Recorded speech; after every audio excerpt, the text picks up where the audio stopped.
You talk to us as if we are still under your mga colony time. Parang tauhan ninyo kami na kung magbigay kayo ng aid, maraming kondisyones. Dito sa droga, makinig kayong mabuti. Hoy, mga Amerikano, hindi nyo yung style ninyo na pag hindi na hinto yung patayan ganon, yung aid or assistance ninyo, hindi ninyo ibibigay sa amin.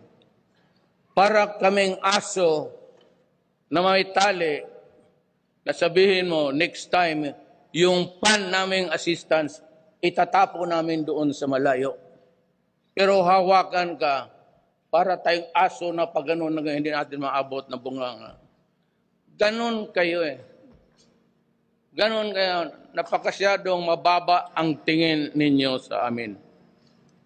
Kasi dumaan nga kami yung kolony ninyo, akala ninyo, bata-bata pa rin kami ninyo. Pues, hindi yan. Marami ang lumaban sa inyo yung panahon na yon. Marami nagpakamatay because ayaw nila kayo. Isa doon siguro ang mga minuno ko. Kasi ako na-insulto sa ginagawa ninyo. Huwag na kayo magsabi, ay, anong ibig sabihin, Duterte, gano'n. Hindi namin sabi intindihan. Hindi maintindihan. Simple lang. Huwag mo kaming bastusin. Total, mabubuhay rin kami. Baski na papano, mabuhay kami, baski wala kayo. Yun lang. Yung pagbabastos ninyo. So you are easy with words like, gano'n. Kasi kayo mga Amerikano, wala sa inyo yan.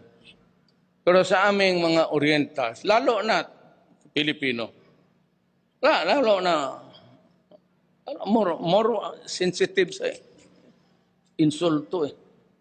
Parang gano'n, magwawala yan. Bakit? Anong tingin mo sa amin?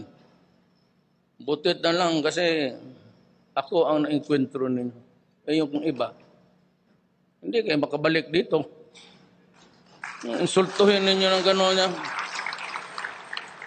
So, that is the long and short of really my quarrel with America. You do not know what dignity, the pride of the person is.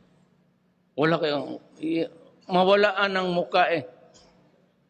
Pag mawalaan ng muka, parang sinampal sa publiko, tapos talaga tayo dyan. Yan ang ibig kong sabihin. Huwag kayong magpaikot-ikot, kayong mga Karen Davila na, what, sige, ask. Yan ang rason. Yan ang rason kung bakit. Diretsuhin ko na lang.